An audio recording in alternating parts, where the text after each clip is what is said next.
जय जिनेंद्र मैत्रिणींनो, आज आपण बेबी फ्रॉक लिखाण आणि डायग्राम बघणार आहोत। हे बघा, पूर्ण उंची 16, छाती 20 इंच, शोल्डर 9, बाही लांबी 5 इंच आणि दंडघेर 8 इंच। आता बघा, आपण पूर्ण उंची प्लस अर्धा इंच, ओके 16.5। आता दुसरा पॉईंट आपला 1.5 इंच दुमडण्यासाठी। आता आपला तिसरा पॉईंट छातीचा चौथा भाग, ओके। आता आपला पाचवा पॉईंट 5 इंच चुण्यासाठी। आणि आता सरळ रेषा वरपर्यंत। आता 6 ते 4 छातीचा चौथा भाग, ओके। आणि आता 6 ते 7 सरळ रेषा शोल्डरच्या निम्मे प्लस अर्धा इंच। आता 9 आणि 8 म्हणजे सरळ रेषा शोल्डरचा उत्तरा अर्धा इंच। 11 आणि 5 2 इंच चुण्यासाठी, ओके। आता 12 आणि 5 1 इंच मागील गळा। आता आपण त्याच्यानंतर घेणार 13 आणि 5 म्हणजे 2 इंच पुढील गळा।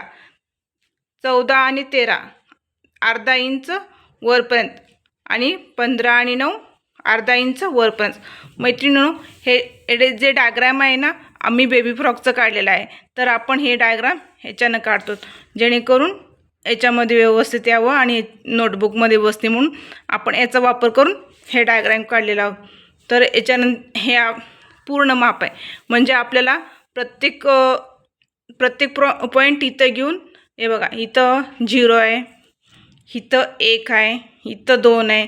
जसे इथं दिले ना आपल्याला, तसं आपल्याला हे पॉईंट बघून आपल्याला डायग्राम काढायचं। त्याच्यानंतर आपण पेपर कटिंग, त्याच्यानंतर स्टिचिंग, हे सगळं पुन्हाच्या गोष्टी झाल्या। आपल्याला हे सगळं जमण्यासाठी फर्स्ट तर आपण बेबी फ्रॉकचं बघणार आहोत, त्याच्यामध्ये लिखाण डायग्राम कसं येईल।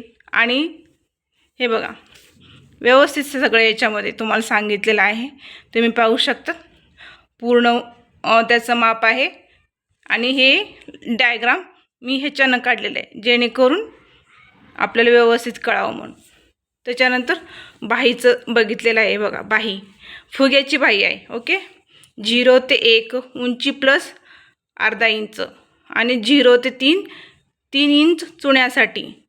2 ते 3 सरळ रेषा 0 ते 4 छातीचा चौथा भाग आणि 5 आणि 4 सरळ रेषा 6 आणि 4 2.5 इंच खाली, 7 आणि 5 अर्धा इंच। म्हणजे हे पूर्ण माहिती याच्यासाठी आहे, बेबी फ्रॉक आपण लिखाण डायग्राम पेपर कटिंग कशी आपली व्यवस्थित येण्यासाठी आपण हे सगळं करणार आहोत।